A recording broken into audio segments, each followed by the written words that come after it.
Hello, everyone. Today's devotional reading will be from the Gospel of John, chapter 6, verses 1 through 13, where it is written. After this, Jesus went to the other side of the Sea of Galilee, also called the Sea of Tiberias. A large crowd kept following him because they saw the signs that he was doing for the sick.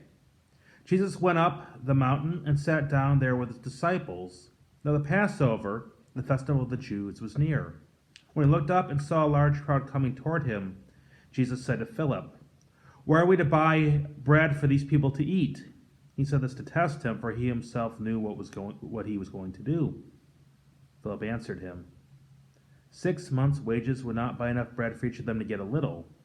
One of his disciples, Andrew, Simon Peter's brother, said to him, "There is a boy here who has 5 barley loaves and 2 fish. What are they among so many people?" Jesus said, "Make the people sit down." There was a great deal of grass in the place, so they sat down, about 5,000 in all. Then Jesus took the loaves, and when he had given thanks, he distributed them to those who were seated, so also the fish, as much as they wanted. When they were satisfied, he told his disciples, "Gather up the fragments left over, so that nothing may be lost." So they gathered them up, and from the fragments of the 5 barley loaves left by those who had eaten, they filled 12 baskets. This is the gospel of the Lord. Praise to you, O Christ. God provides is the most common lesson we have in this reading.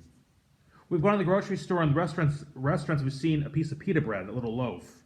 When they say loaf, that thing of pita, a package of pita bread, that's how much bread they had, a pita package. And 2 little fish. How big? Little. They're not very big. That's it.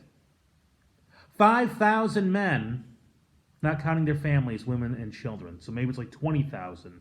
Think of an Oakland A's game at capacity. Imagine buying everyone there a hot dog. I don't think there's enough hot dogs they can have in their vendor thing for everyone to have one, much less the money. And so it's impossible several times over. Jesus doesn't have a mountain of bread and fish to feed people with. And it's the middle of nowhere. No worries. Give me that 5 loaves, that package of pita bread, even those 2 fish. And that's what people don't realize. The Eucharistic liturgy. We come here, simply bread and wine, and that's it. And in the liturgy is the body and blood of Jesus Christ. Now, the Catholic Church has really advanced thing called transubstantiation. They try to explain it. But I don't feel any need to explain it. It simply is the body and blood of Christ. It can remain a mystery. We don't need to know. Simply know that it is. And that's very much what happens here. Jesus takes someone's lunch, takes it, raises it up, gives thanks, and hands it out. It's enough to feed 20,000. Jesus can take a pig's ear and make it into a silk purse, so to speak. And that's simply on a human level, feeding a crowd, which is a great thing. But now he takes us to the next level, the spiritual level, in our liturgy. It's just some wafers with a cross on them, some wine, some grape juice. Without getting into the whole Catholic debate, in our liturgy, we eat and drink the body and blood of Christ. How? Your guess is as good as mine. This is how these loaves and fish can feed so many people. But the point is, it's typology. Jesus takes the littlest, the least, raises it up, gives thanks, and it's more than enough, physically, spiritually, and so on. So for us, a tiny congregation of about 50 people in the Bay Area, who are we?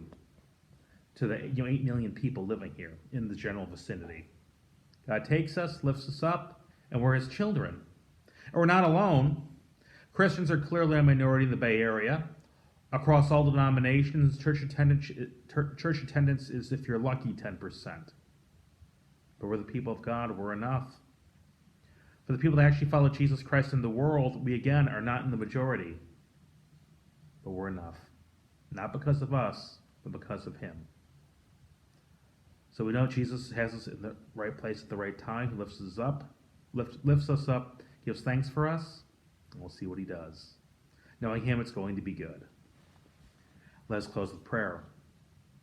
Lord, help us be confident in you that you will take what's going on and raise it up for your good purpose. May you always be confident in you.